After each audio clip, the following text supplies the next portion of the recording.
The Chiefs have selected George Karlaftis. Big George! There we go! I am so beyond excited that Josh Simmons getting a crack at left tackle.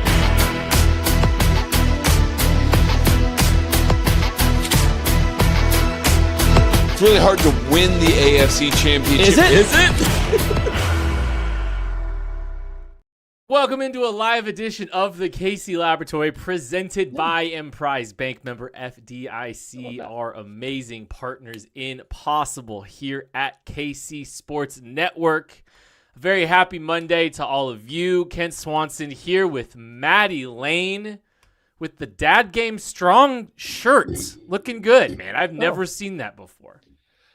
Oh boy, I've had this bad boy for a good 7, 8, 9 years now. Like most of my shirts, they are old because I am not a shopper. Can't thank you for the recognition on the shirt. I do appreciate it. I like that we are both wearing red here on this Monday. That is good for us. That means we're showing good synergy because we tried a couple weeks ago. It didn't stick. We're trying it again now. We are going to be nice to one another. We are going to be friends. We are going to get along for the rest of this draft cycle.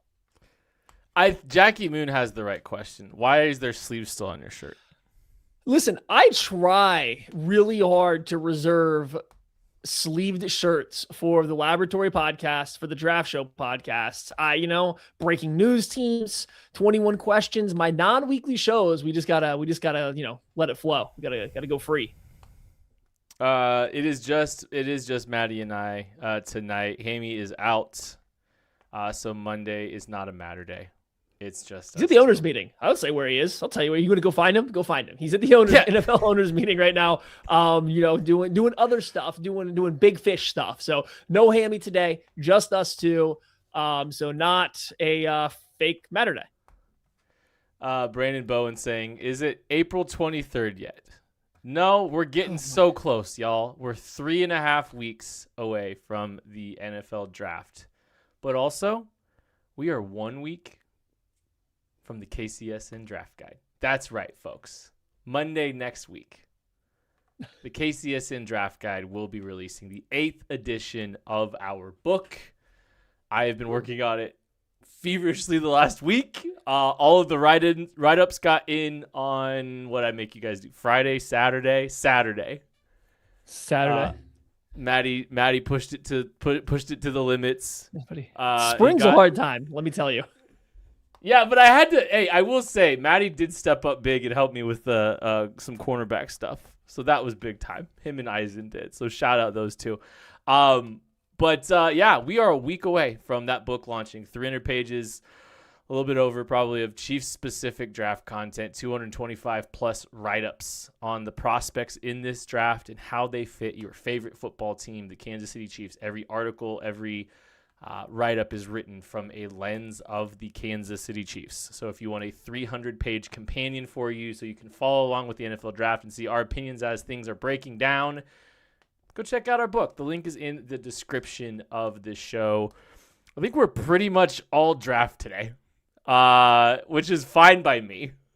That's the only place my head has been for the last month anyway.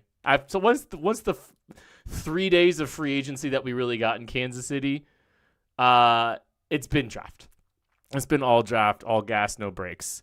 So we've got plenty of draft stuff to hit tonight. And we wanted to start with this. Unless do you want to side rail the show real quick before we get in there, because you look like you're itching to do it. I don't even know why I started, because I should have expected this. What is it? What do you got? We need some more banter. You talk too long. I need to get back in here. I haven't talked in a couple minutes. It's a problem for me.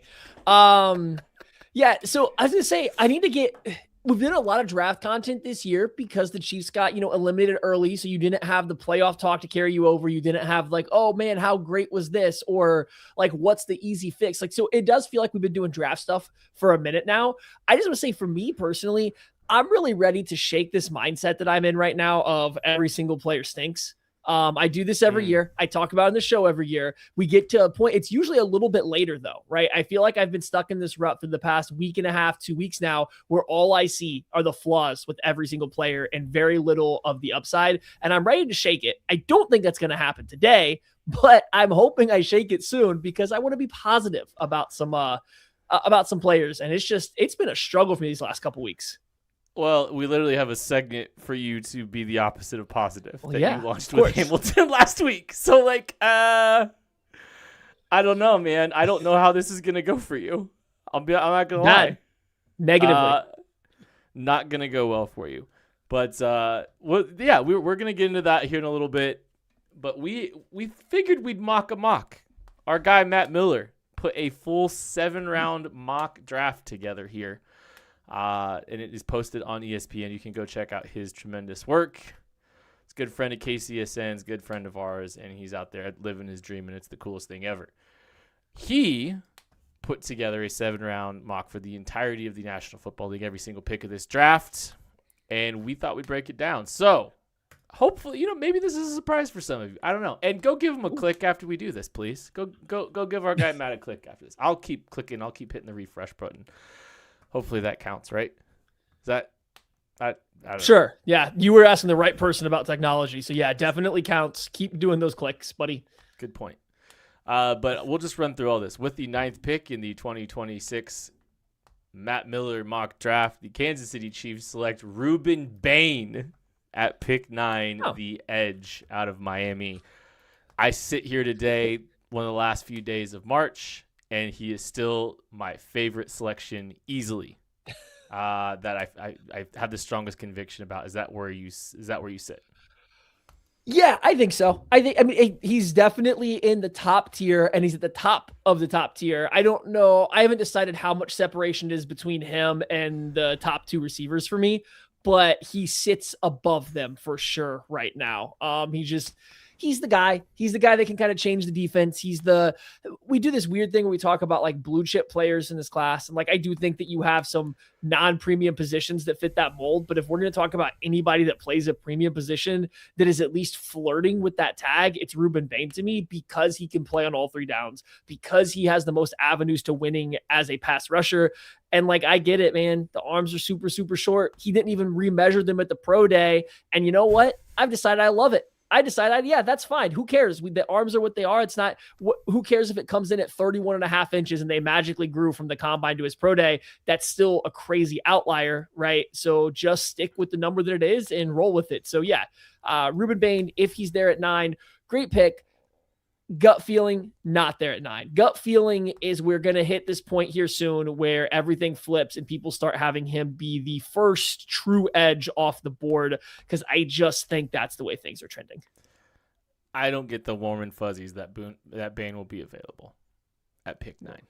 And when we look at him in the KCSN draft guide, if you're taking just total grade, he is the 3rd ranked player on our board. But when you adjust for positional value, I believe he is the 2nd ranked player and the first non-quarterback on the board. So there's some spoilers for how the board sits for the KCSN draft guide. He's the highest non-quarterback ranked in the KCSN draft guide. So I'm just offended he's not the first ranked player, 2nd ranked player without the positional value, to be honest. That's kind of my fault because I'm a Fernando Mendoza believer, man.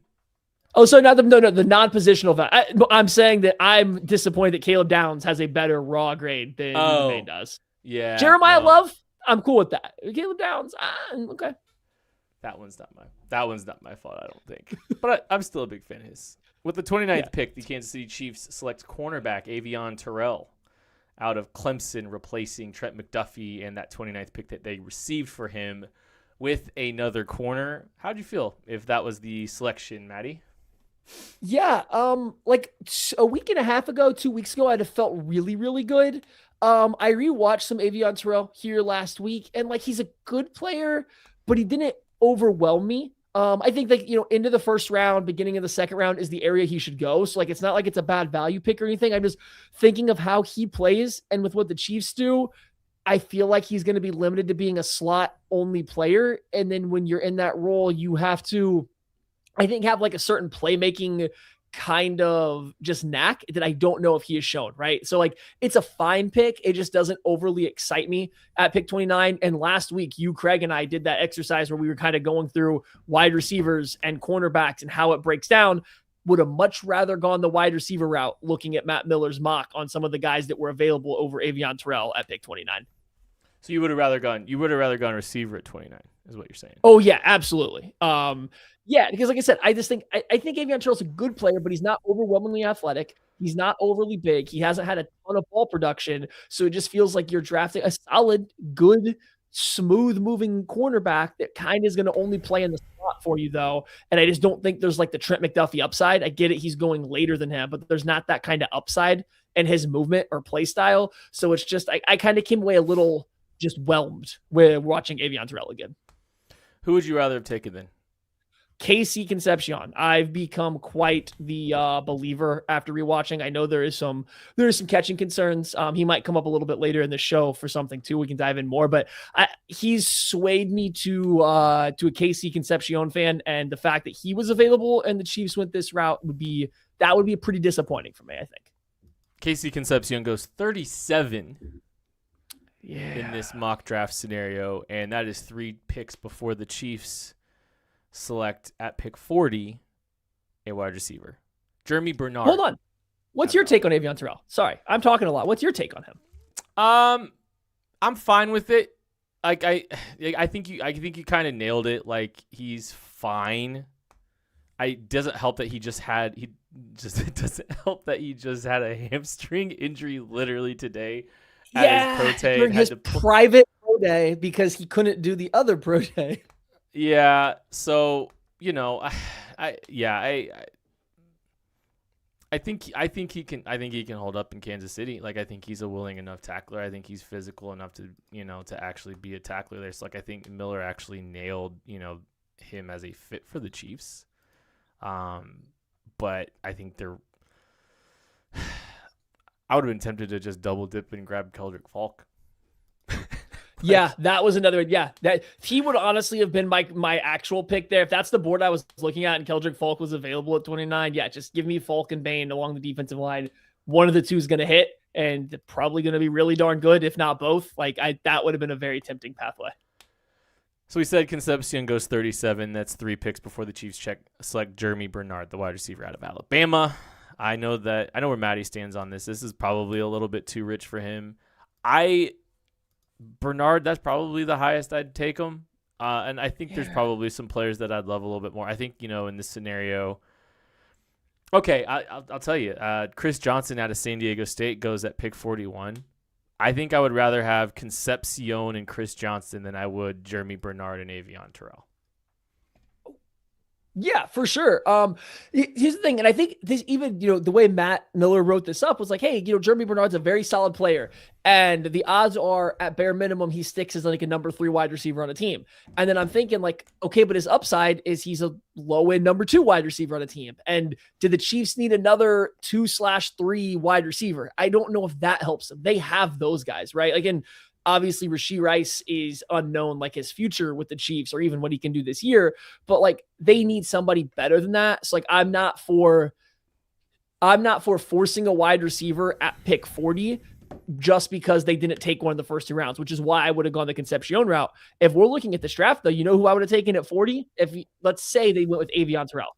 And I know who to take, TJ Parker. He went a few picks after that, another defensive end, middle of the second round. He went pick 46. So like I wouldn't be afraid to double dip at defensive end if the mock falls the way that Matt Miller has it falling right now, whether that's at 29 or that's at 40. I will say though, I didn't love the 29 and 40 picks for the Chiefs. I kind of felt like both of them felt like singles, and this draft I don't think can be singles/doubles. I think it's always good to have exercises Matty's gonna roll his eyes, but like I love exercises like this sometimes because I do like to find grounded mocks, right?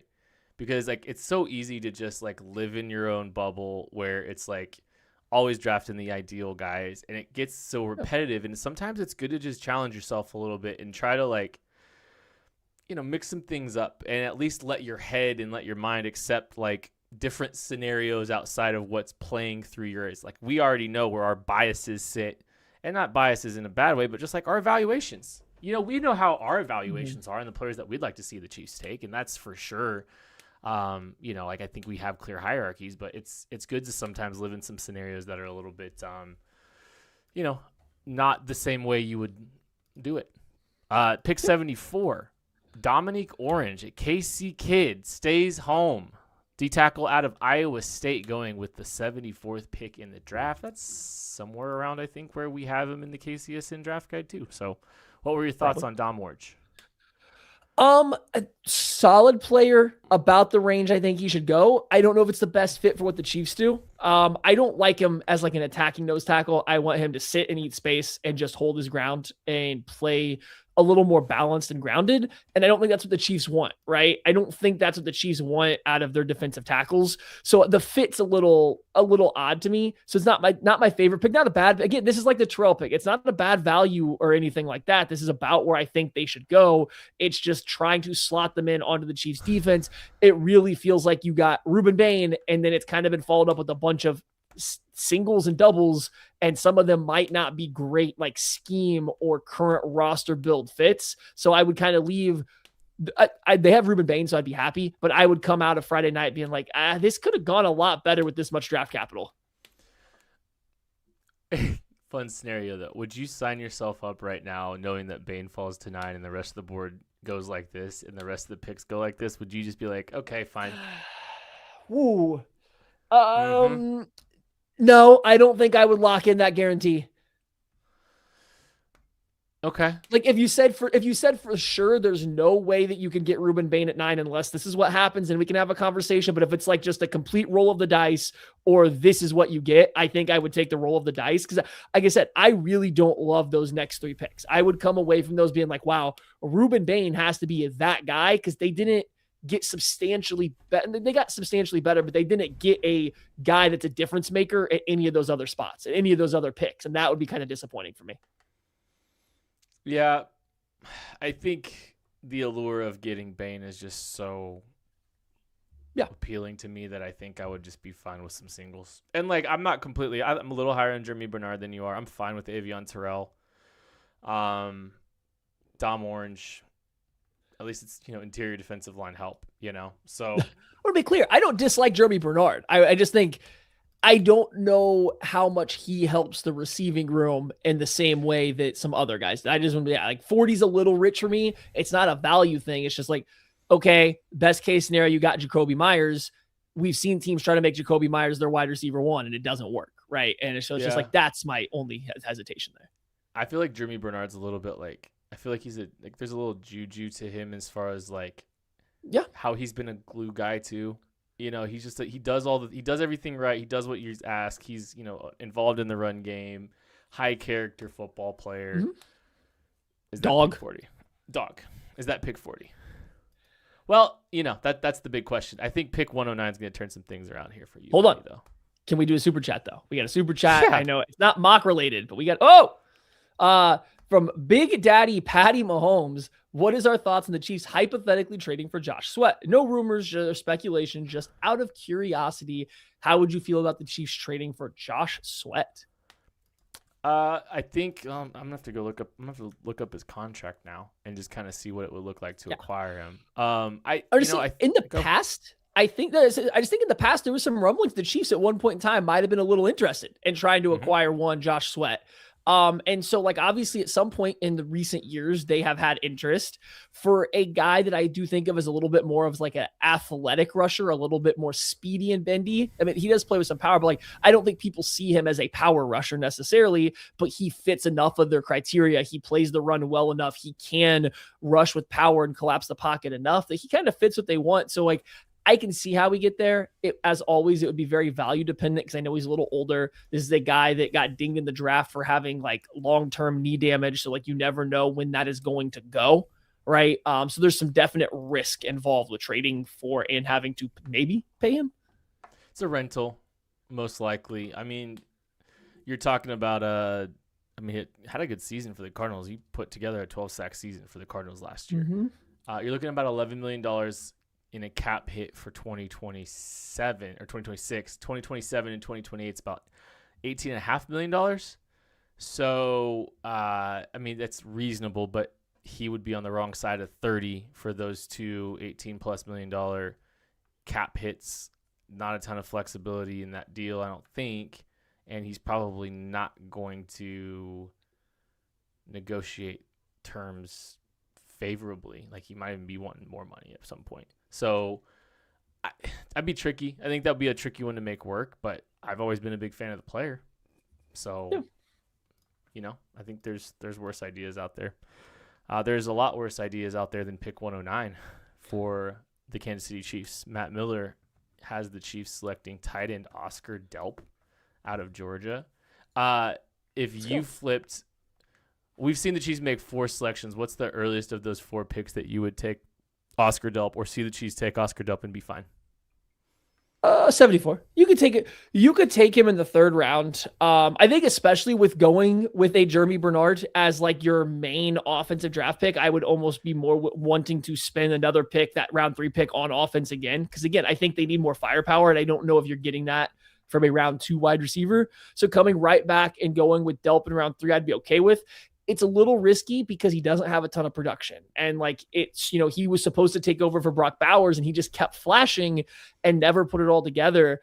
But man, I go watch him and the flashes are there. The athleticism pops. What they asked him to do in pass protection, especially this last year, or as a run blocker, is on another level than most other tight ends, especially the guys considered top 100, top 150 picks in this class. So like, I could get on board with him at 74, but getting him in round 4 would be like the dream scenario. Probably the best blocker on the Chiefs right now. Easily. I mean, you've got that. Like, he can actually play the Y for the Chiefs, and he's got some upside as a pass catcher. He's one of my favorite targets. He's actually one of my favorite pick 74 targets. That's kind of where I value him. He's up there as one of my favorite targets at pick 174, or at pick 74. Let's finish. We'll get into the last few picks of this draft. We got a few more to go. We're gonna take a break and we'll finish round 5 and 6 right after this. I had to lose broker owner Casey Local Homes, and Emprise Bank has been a great partner for us. They're our partner in Possible. Debbie and I hit it off immediately, and she was one of the first bankers that I would say sat down with me and actually like genuinely cared about my story and where I was coming from and what I was trying to do, not just what kind of loan do you need? How much equity do you have? You know, and she really kind of laid out my options for me and just made the process make sense. And I felt comfortable with it. Start to talk about it and think about it. A building popped up that I wanted, that I could afford, and it was in a great area. And so they really guided me through the SBA. I used the SBA loan to acquire it and really guided me through that process and made it happen. I think that we talk about that a lot, where we wouldn't have a business. We wouldn't have what we have here if we didn't have the clientele that we do. I've always functioned out of a people over profits mentality. The houses sell themselves, right? Like, I'm here to help people and facilitate the transaction for them. Appreciate everyone hanging out with us tonight here on the KC Laboratory. We are continuing to mock the mock of our pal Matt Miller. Let's answer a question. You got a question in there? From Mizzou. Why not Sam Roush before Oscar Delp? Ooh, that's a good question. Where does Sam Roush go in this, by the way? Oh, so Sam Roush in this scenario did go pick 95. He did go before Oscar So Delp. Sam Roush went before Oscar Delp did in this mock draft scenario. And I like Sam Roush. If Sam Roush goes before Oscar Delp, I'm 100% going to get it. Because Roush is a little bit bigger, and he is a very impressive inline blocker. In a league where inline blocking and tight end blocking is becoming increasingly more important for this era of football, I really like Sam Roush. Like, he's a fun one. Yeah. For me, I think it's how to try this way. Oscar Delp, when you watch the flashes of him, there's a level of explosion that you go, oh, that's different when you watch Sam Roush on the football field, you're like, yeah, he's athletic for a 260-pound tight end. I don't say that as derogatory as it sounds, but when I watch him move, I don't come away thinking like that guy's going to be on the football field and out-athlete linebackers. Maybe out-athlete plus size, but not just purely out-athlete them. Whereas I've watched Oscar Delp run away from SEC safeties. Right. I saw him burst by guys that are safeties in the SEC. I don't think Roush can do that. So like, I think you get a little bit more on-field athletic ceiling with Delp plus the same level of blocking, even though he's, 15 pounds lighter than him. So like, that's why I would separate them. They're close. Like I like both of them and I would take them in the same range. Most likely. I'm just going to burn through the remaining picks. We don't have to go super in depth. The first one we should talk about. Fine. Pick 148 for the Chiefs is Jude Bowery, the tackle out of Boston College. I love Jude Bowery. This might be my favorite pick from the entire draft. Oh, besides Ruben Bain. I think if you're looking at this draft and you're somebody that thinks that Chiefs need to add more offensive tackle talent, but maybe you don't want them to draft a starter at pick 9, Bowery is like my top middle rounds kind of guy. I love the athleticism. I love the foot movement that he has. And when his technique is on point, he does great. Go watch for him versus Clemson. He handled TJ Parker.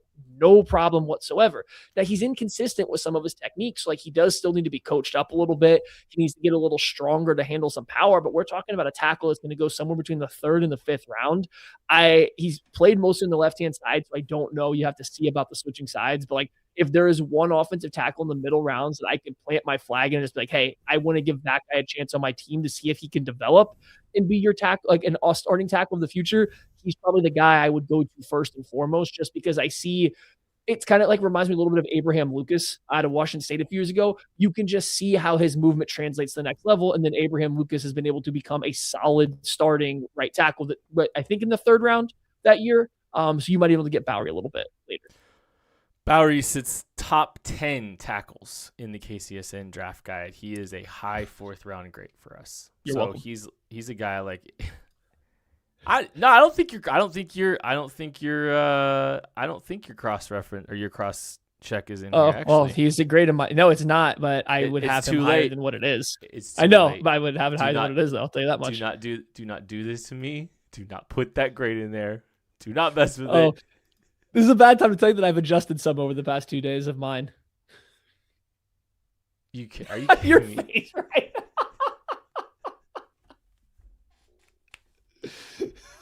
I think the problem is I don't know if you're serious or not. I have not. I did one today, but I'll move it back now. A little inside baseball. We have a big master spreadsheet that we use, and I hide all of the grading spots at some point because like it's locked in. You can't touch them anymore. It's over, boys. Don't do it. And so I hide all these like fields that have all the places where they could put their grades in. And someone keeps opening them back up. Me. It's you. Because I want to see my grade. I want to see my grade on players, and you keep hiding it. Because, okay, behind the scenes, I get to make a horizontal board eventually. And, like, as I'm watching other players and stuff again for different things, I have, like, I have a different thought on this guy than what I did the first time. So, like, I need to adjust my own grade. I try not to during this time where you're finalizing stuff. But I thought once you said locked that you didn't need it anymore. So that's why I just changed one grade while we were talking right now. But I put it back. I put it back. Don't worry. I don't know what the definition of locked is in North Carolina, but we're going to have to work on that. I didn't know. I thought you already locked it in, as in you took the information, put it where you needed it to, and you didn't need it anymore. No, that would require everyone having their work done. That's your fault. I just need to copy my grades over. I've just been too lazy. Thanks. My It's a lot of work. My heart sank a little bit. The last few picks, round of 5 closes out with cornerback Marcus Allen out of North Carolina, safety Lorenzo Styles out of Ohio State, and running back Roll Faison out of South Carolina. Nothing. I mean, Lorenzo Styles went crazy fast. Sonny's brother, some slot experience. It's a fun one. I think it's about. I know he ran fast, but like the tape's. Well, it's fine. It's very warming. But right around where he should be picked. players that are going at this point in time in the draft now with NIL money are out of eligibility. So, like, do with that what you will. Very good points. That's why there's a 26-year-old running back being mocked to the Chiefs. So much fun. Kenneth Walker's not 26 yet, I don't think. I know. Is Raul Faison older than Kenneth Walker? He's either turned 26 or turns 26 before the draft. That's awesome. That's funny. Is it? Well, he's not. I doubt Brett drafts him. Don't clip that, Tucker. Oh, no. Yeah, he is actively 26 years old right now already. Sweet. Right on. That's what I'm saying. Like, out of eligibility. Twice. I missed one Monday episode. That's not true. I've missed several. But Maddie takes the opportunity to take advantage of it and starts a new segment called Explain It to Me Like I'm 5. Yeah, I'm a little bit new to it's being negative without being negative is kind of how it feels to me. Did I get it right? No. It's definitely negative in its connotation, but the whole point is it's like, hey, I'm confused. You're asking for help to understand what you're missing because you've gone back and tried to understand what you're missing and it just doesn't make sense. So like last week, we started with Denzel Boston. It's just one I just didn't get it, right? And so this week, I'll start. If you have one, you can bring it to the table. If not, that's okay. I'll take all the heat. Cassius Howe, edge from Texas A&M. I don't dislike the player. But what are we doing? Shorter arms than Ruben Bain, and it shows up far more often on tape. Why is he still getting round 1 hype for a guy that doesn't really play the run, doesn't have like the NFL size, isn't that impactful? And then like to top it all off against his toughest competition this year, Texas, Miami, what did he do? Nothing. Just nothing. Not saying he only beat up on bad competition. He was obviously dominating, the middle of the SEC play. But when they played the best offensive tackles, the best offensive lines, he didn't really have an impact in the run game or as a pass rusher. And you watch him, like he's got really flashy plays with some of his bend. It's great. But then you watch him other times and he runs with his hips tilted sideways so he doesn't have to flip his hips. He's taking shortcuts at the collegiate level to play faster. You can't take those same shortcuts at the NFL, especially with short arms. I see a lot more like I could see him completely washing out very quickly at the NFL level, and people are still having him go in round 1. And that one has taken me a little off guard as we keep going through this process. I was surprised he didn't drop more after the combine, given the arm length. If I'm not mistaken, he didn't even test overly explosive in the drills either for a undersized like speed rusher. So I just, that one's a little tough. I mean, you did all that without even talking about the historically short arms as well. Now, which is fine by me because I think it's a great kind of like launching point here where it's like that's a knock on him, the same way it's a knock on Ruben Bain. But I think it shows up more for Howe, and 2, there's enough around the profile outside of the arms that scare me. So like, not comparing him with Bain, but like with Bain. It's literally just the short arms. That's it. Find the other things. There's really not a ton of things to like get really beat up about other than short arms. That's it. That don't even show up all that much. How I think, man, that's a scary profile. For me, that's not a profile I'm really wanting to spend a ton of draft capital on. I think he's more of like a late round 2, early day 3 type swing than he is where I've seen him mocked in the first round. And I just don't know if I would love betting on that profile where you're smaller, you're shorter, and you've got the shorter arms. You're a rotational rusher. Like, that's just not a profile that appeals to me really all that much. And I'm sorry, it's a KC kid. I'm sorry. I feel bad doing it to a KC kid, but like I just can't. I'm with you on this one, honestly. Well, so this is the point, right? It's not that he's a bad player. It's just why is it round 1, right? Why is a guy with 0th percentile arm length, sub 50% explosive testing numbers, right? Like why is that guy a round 1 pick when the lack of arm length, the lack of size does show up on the film? He constantly has to widen his rush path to avoid getting punched and like take a longer pass of the quarterback to just try to rely on his athleticism, which like I said, it comes back in as good, not great explosive testing. The 10-yard split was good. So like, I'm not going to sit here and say he's not fast or explosive at all, but he just clearly there is some kind of like change in how he's able to do it. And then you talk about the short arms. And then like, okay, not a great run defender, not a ton of counter moves off of his speed, right? And even when he does try to go with power, it falls short, like it runs out of steam pretty quick. So it's just you start to see enough questions stacking up that with that physical profile, I don't know how he has not dropped out of the first round. I don't know how he hasn't dropped out of the top 50, taking him early round 3, maybe late round 2 to be a designated pass rusher where all he does is come in and rush the passer off the high side. He complements a defensive tackle. It's getting consistent pocket push. I get it. I get the complimentary piece, just not the round 1 piece. Oh yeah. And so, yeah, that is my questions about Cassius Aldo. I guess just I don't get it. My mic is my mic back? You're back now, yeah. Good. Yeah, Cassius Howell's one that kind of I think that's a good one. Elijah Surratt's one for me. I'll just throw him out too. Like, there you go. Man, I have a hard time with that profile. And I think that's a lot of times where my explain it to me like I'm 5 outside of like, okay, like, look, this is a guy that doesn't create a ton of separation, doesn't have a lot of explosion, is pretty much just a jump ball, like contested catch merchant. Like he's going to have to win in contested catches at the contested situation at the next level because he's not really going to be creating a ton of separation. I don't think it projects that he's going to be doing much there. There's not a ton of vertical down the field speed. That profile does not work consistently. It really, I don't know how much it worked, period. I'm trying to find the last guy that it's worked for in what draft. When was the last time that worked? What was it, Matthew? Courtland Sutton. Courtland Sutton's in his 30s. And he definitely moves better than Surratt. Easily. I was just throwing the first name that came to mind of that archetype that may have pulled it off.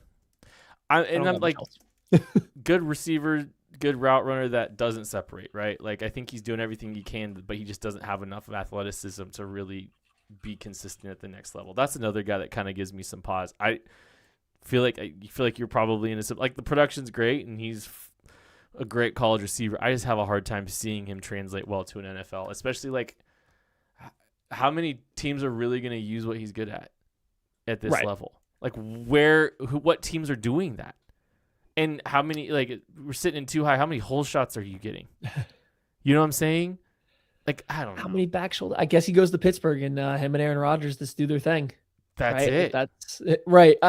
I'm with you. I mean, we can just kind of like, I could just roll back my Denzel Boston stuff. Only I think it's even more apparent with Surratt, right? Like, I think Boston's clearly better. I think there's more to Boston. Yeah. There's a little yeah, more no, I said it. Like, there's some stuff he can do. If you can keep him on the move and stuff, things work. I don't think if you keep Elijah Surratt on the move, it doesn't matter because he just doesn't move. Like, I want to say there's a difference. I'm just saying like the overarching concept is there. The one thing that Surratt, I guess, has on his size is like, if you are one that leans into like the analytical profiles and stuff, his is pretty good. He produced early. Granted, it was like JMU and stuff, but he produced earlier in his career. He's kind of been a go-to guy a lot. He's put up a lot of stats. He's been very efficient. He does have a lot of stats that fall onto his side, but it just doesn't seem like it's gonna click. Yeah, and I'm racking my brain trying to see if I can figure out a receiver that had success with the similar profile, and I'm still having a hard time doing it. It's not a lot. Allen Robinson? Okay, also on the wrong side at 30. No, I know, but like that's what you look at who. Yeah. We counting Treylon Burks? That's not success, and a way better mover.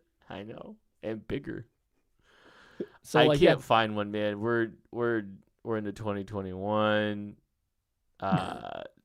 I think we'd be playing this game for a while. Okay. Mac Hollins. Also, like your age, 35. And weird, but also like you. But I mean, like I'm giving you names. You're just turning them all down now. No, I'm just saying like more recent. I'm just still trying to find one that's like not 33, and I still can't find one. So that's where that's at. That's right. We were talking about what we were going to do today, and we just decided it was going to be all draft because there's nothing else that we really want to talk about. And I think, the premise that we kind of wanted to come up with today is more or less, Maddie presented it as Costco versions of top end guys, but I don't think that's right. I don't think that's fair, because like Costco's more of a bulk place. Costco's, it's value, but I feel like this is more like the bargain bin at Walmart, those $5 DVDs. There's some good ones in there.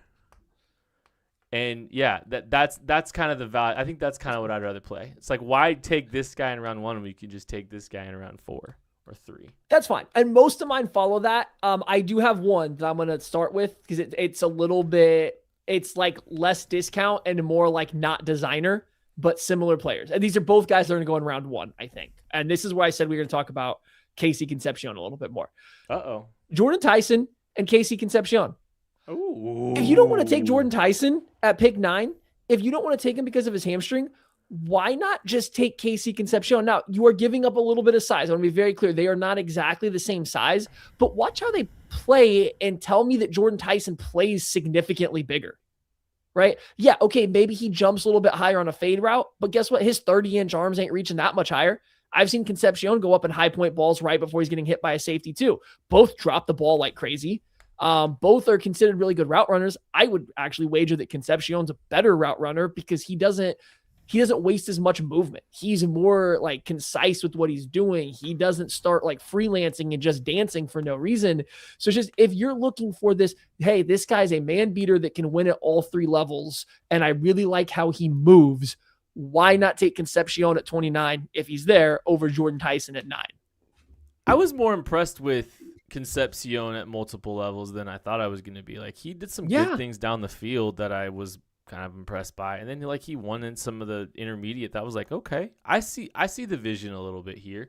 There's some drops there. There's some inconsistencies catching the football, and I can acknowledge that. But he's one of those guys. Like, I think he go put on.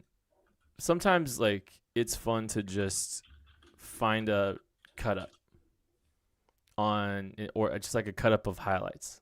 Because like if you want to talk about like when NFL teams, there's a couple lines of thinking. So like there's deep evaluations where you're watching 5-6 games of these guys. Sometimes you're watching more, especially if you're really on a guy in the top 10. You've watched every snap that he's played in college and every practice film that you've got from the school. But some coaching staffs, they call it like top 25s. And it's like, show me his 25 best plays. And it's my job to get him to play to those top 25 plays more consistently. That's the line of thinking that some coaches like to follow when they're evaluating players. Concepcion's got a really good top 25.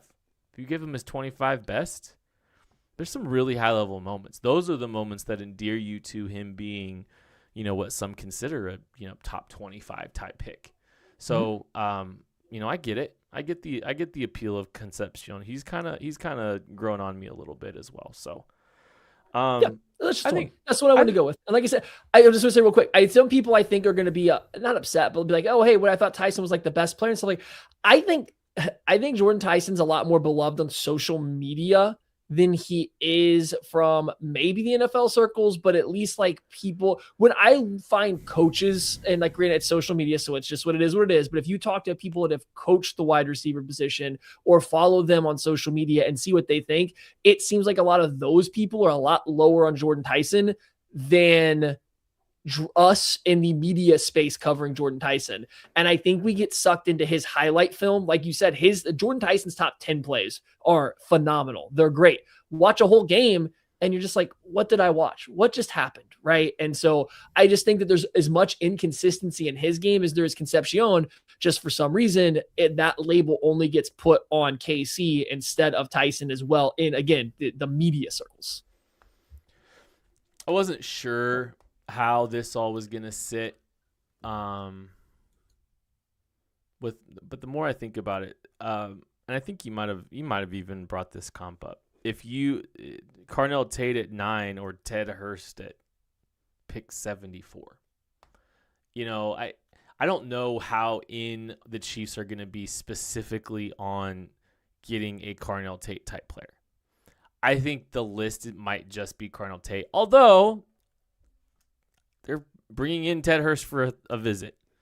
But I think bigger receivers that can, win on a vertical plane, that have some ability down the field, can win at the catch point, can win down the field, a little bit of after the catch ability, running through some defenders there at Georgia State. I feel like Hurst, if they are actively seeking that profile, there's a couple players that I think are kind of interest a little bit. It's Chris Brazzell out of Tennessee, and then it's Ted Hurst out of Georgia State, both bigger guys that I think can do some of the things that Carnell Tate can do. I do feel, though, that Carnell Tate as a fit is most likely probably just a swing on the talent if the Chiefs are taking him at pick 9 rather than like they're actively pursuing that type of player. I could be wrong. Hurst is getting a call. Hurst is getting into the building. But I do think like I think a Ted Hurst can provide a similar, some similarities to what Carnell Tate can do, but you're getting him in a couple rounds later. So I'll throw him as a bargain bin for Carnell Tate. You are muted. You need to pull a mic out of the bargain bin. Listen, I got a window open and a dog barking. Relax. Carnell Tate is for Carnell Tate, I think there's similar player archetypes. Obviously, Tate is more talented and way more polished, which is why he is going in the top 10 and Ted Hurst is going on day 2, right? So you're not comparing the players, but if you want that type of player, I definitely think Hurst is somebody that you can insert in that same mold. I'll give you another name too that I actually was flirting around doing this before I decided on Concepcion. What about Dazon Stribling in that exact same role out of Mississippi, out of Ole Miss? 6'2". Also he ran fast, so he's got more speed, but he's a dog. He'll block. You're going to play him on the line of scrimmage, right? So it's just like you might be able to snag him round 4. It sounds like he's got some pub here recently because he did test really well too after not being able to practice at the East-West Shrine game. So maybe it's still a 74 pick. But like, I think if you want a Carnell Tate type wide receiver, you do have some guys you might be able to find on day 2 that can fill the same role, the main role that Carnell Tate would take. The whole point of Carnell Tate, if you're the Chiefs, is he would expand his role beyond just being MVS / Justin Watson / whoever. You would try to use him more like Sammy Watkins. It just seems like that's still a little bit of a walk even for him. So if you just want the very meat and potatoes version, the MVS version, there are plenty of guys on day 2, and you can funnel the rest of the passing game through somebody else that's a more volume receiver in a West Coast offense. Do you feel like they're actively pursuing that, though? No, let me see if they take Carnell Tate. I know. But no, that's what's so weird. I don't, because they brought in Hurst. Like, it's throwing me off. And Hurst's name is out there as a top 30, so it's like, okay. Yeah, I mean, we will see. I think that they are looking for a potential long-term Tyquan Thornton replacement or something, or somebody to improve on that? Sure. Maybe they think Ted Hurst can do a little bit more, right? Like, I would have to go back and watch even more Ted Hurst film. They did this with Rashee Rice where they didn't really, it wasn't that they didn't care, but like they didn't use him like his senior year at SMU. They used him like his junior year. So maybe there is other stuff in the film that they have seen where they would like Hurst that's not just that vertical X, but there's guys out there. I don't think they are going out of their way to get that guy. I think they would much prefer a volume receiver, somebody that can play in the West Coast offense and handle 150 targets and catch near 100 footballs rather than somebody that might catch 60 for some big plays. I just don't think that that's where the offense, that's not what the offense is going to be missing come this year if Rice is suspended at all, or next year when Rice and Kelsey are likely not to be here. They need that guy that can get the 150 targets. Who's your next one? Okay, I had a lot of them. I'm going to limit it down to just 2 more because we talked about one of these guys. For Sam Roush, I think he's intriguing because he's a good athlete. He's very big and a really good blocker. But if your leading point for Sam Roush is him as a blocker and then the receiving is extra, what about Will Kaczmarek, the other second tight end? Not going to say the other with this. The second tight end at Ohio State, who just transferred in there from Ohio, and you want someone to come in and kick ass as a blocker at 260-ish pounds. He might have been closer to 270. That's what this guy did. He put guys in the dirt left and right for that Ohio State team. He is a blocker, and you can go back to Ohio and see that, like, hey, the most 1990s version of a tight end that's catching just a couple little seam balls, maybe a little high jump ball and towards, the red zone or something. That's all he's really going to offer in the receiving game. But as a blocker late on day 3, Kaczmarek is a guy that I definitely would be like, he's at least worth kicking the tires on if you're the Chiefs and hoping you can get some kind of like version of a Jackson Hawes impact. I think there are some good inline blockers in this class, and I'm excited to see I think the Chiefs are in a good position to get someone that can actually contribute, right? Like, and you're looking at building a draft out. Like, I think there's value that's going to exist at the tight end spot somewhere in day 3 where it's like, okay, that's a nice little pick that, hitting a 4th round pick down the fairway and getting a meaningful contributor. Like, I think that's one of the pockets is getting that day 3, early day 3 tight end, that first pick in the 5th round. I think there's some value there. I've got one. I've got one more. And this is more of like a replacing somebody that was on the roster last year. And I don't even know if I can count this as bargain bin, because Kareem Hunt was already pretty cheap. One of my favorite running backs in this class, I don't care how unathletic he is Jonah Coleman, the running back out of Washington. And actually, Maddie, did you comp him to? I gotta see you comped him to. I think I know what you comped him to. Yeah. Okay. Well, all right. Okay. Fine. Another little inside baseball.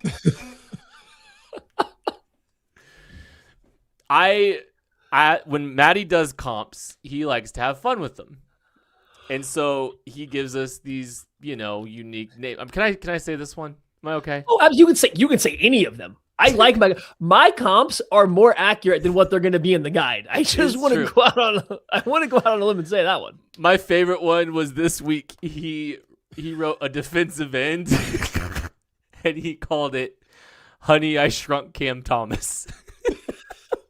Yes.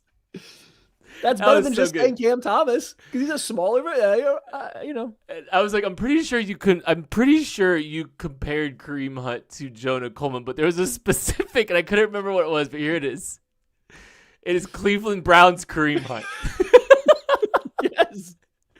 More juice than he had in Kansas City, but maybe not the same amount of juice that he had when he first got to Kansas City.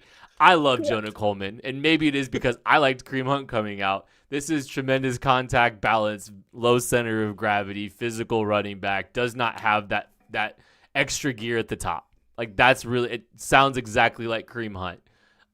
But if you're wanting to fill some role similar to that, I love that.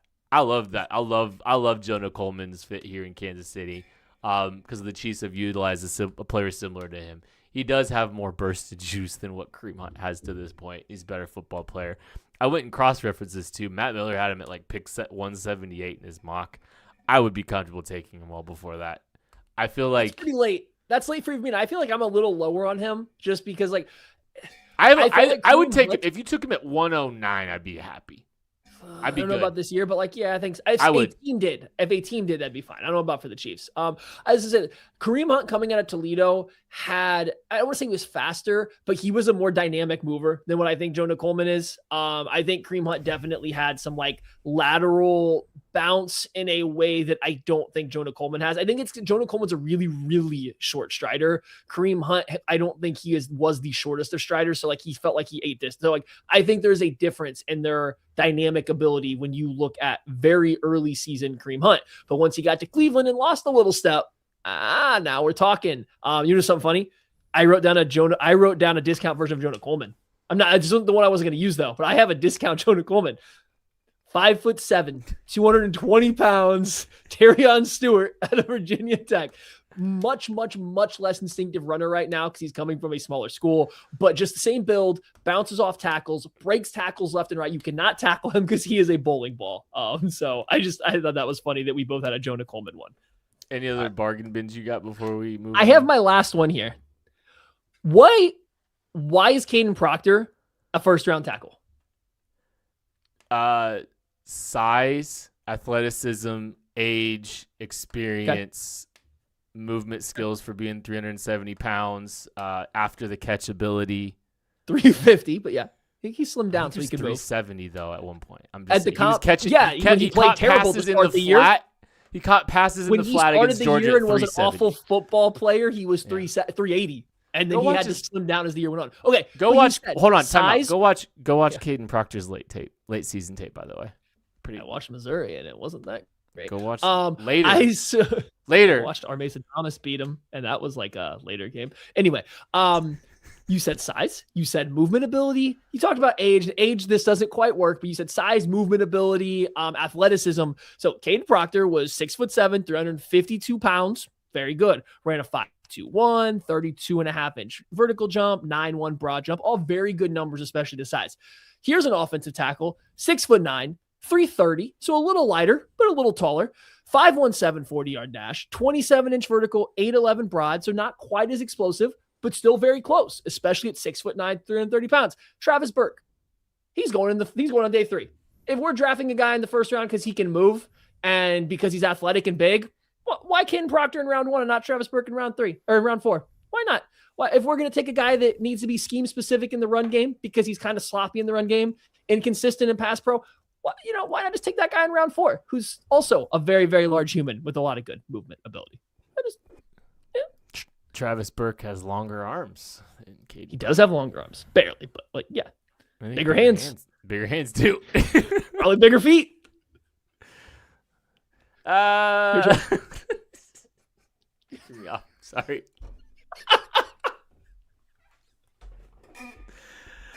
Before we get out of here, I pulled some draft props that are popping up recently. It's like I think you're starting to see, this is always a fun time because like you just kind of just seeing market speculation a little bit about where some of these things go. So I saw some stuff on DraftKings recently that I wanted to talk you through. And I think there's 4 that really sit with the Chiefs because they're all kind of top 10 over-unders on where these guys are going to get selected. So Arvell Reese is sitting over under 2.5 for his draft range right now. And it's heavy. It's pretty relatively the favorites to be selected number 2. Do you feel like that's right? Do you think that will be right when it comes draft day? How do you feel about that one? Should it be no? So realistically, for the Jets, you're saying it's Arvell Reese over David Bailey and Reuben Banks. It feels pretty likely they are going to take some form of edge rusher. I mean, I guess if I had to lay the money down right now, I would take the over of 2.5 just because I don't know what Arvell Reese does the best out of anybody in this class. Like if you just want a linebacker, you take Styles. If you want a pass rusher, you take one of the other 2 guys. I just don't know what he does best. And I'm going to say cooler heads prevail as they lead up to the draft. I'm not surprised either way. I agree, but it's under 2.5 is minus 220.